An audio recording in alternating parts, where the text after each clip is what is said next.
It's great to be back again. We haven't done a technical video in a while, so we thought we would roll out a video as a follow-up to our investor town hall on modern monetary theory, which is a pretty fascinating theory, and the math is amazing.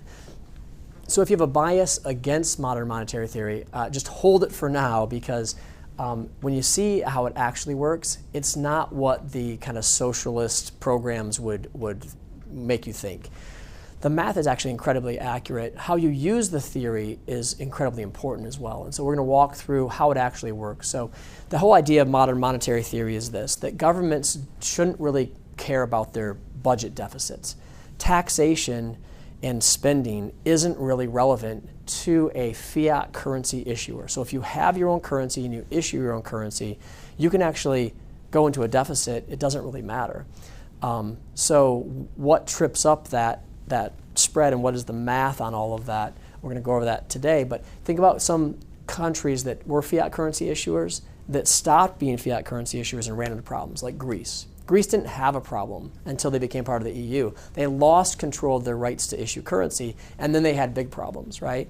So other countries that peg their dollars to other standards, like pegging your dollar to the US dollar, like Argentina and Venezuela, these countries have problems because they don't actually issue their own fiat currency. They're actually giving up their rights to have their own currency and tying it to somebody else's currency. That doesn't work either. But if you're like the United States or Japan or China and you do have your own currency and you can just issue currency, then raising tax money to pay for spending isn't actually relevant. I mean, when have we ever as a country raised money and then brought that in and then spent that money? That just doesn't happen. That's a fiction. We actually spend the money and then we justify the spending through some tax programs. But tax programs work just like the spending. It's all about money supply. It's all about money supply and money demand, right? So if you print new money, how do you optimize the economy? If you can grow the money supply, or the deficit if you will, equal to the rate of growth in GDP, then your ratio of debt to GDP stays constant. So the idea is that you would pump money in the economy in order to increase GDP. If you pump money into, say, the wealthiest Americans, which would include businesses as well, what would happen? Well, that's a supply side issue. With the wealthiest Americans, they get extra money, they don't spend it. So they save that money, and what happens is the supply of money available to borrow and support growth is more widely available. That reduces the cost of capital. If you pump money into the poorest Americans, well, they need to spend money now. One of the greatest things you can do to stimulate demand, a demand side issue in the economy, is reduce payroll taxes. You reduce payroll taxes, and those employees go and spend their dollars today on hamburgers and macaroni and cheese. And so that demand, if we have a demand side problem in the economy for growth, we can stimulate it through pumping money through the poorest Americans. If you pump it into infrastructure, which is the current proposal, whether you debate whether that's infrastructure or not, then if we have a productivity problem, if we have demand and we have supply but we can't produce enough, then we need money into infrastructure to increase our productivity.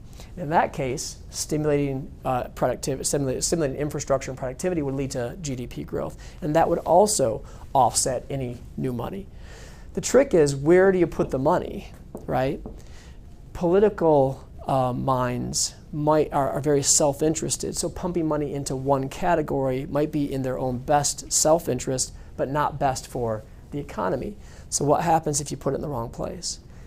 If you increase the money supply too much, it's not needed, then all of a sudden you get high interest rates, right? Inflation of monetary access. If you pump too much money into demand when we already have plenty of demand, you get commodity price increases.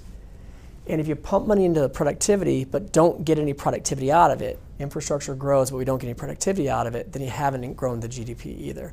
Inflation tends to be the monetary barrier in modern monetary theory.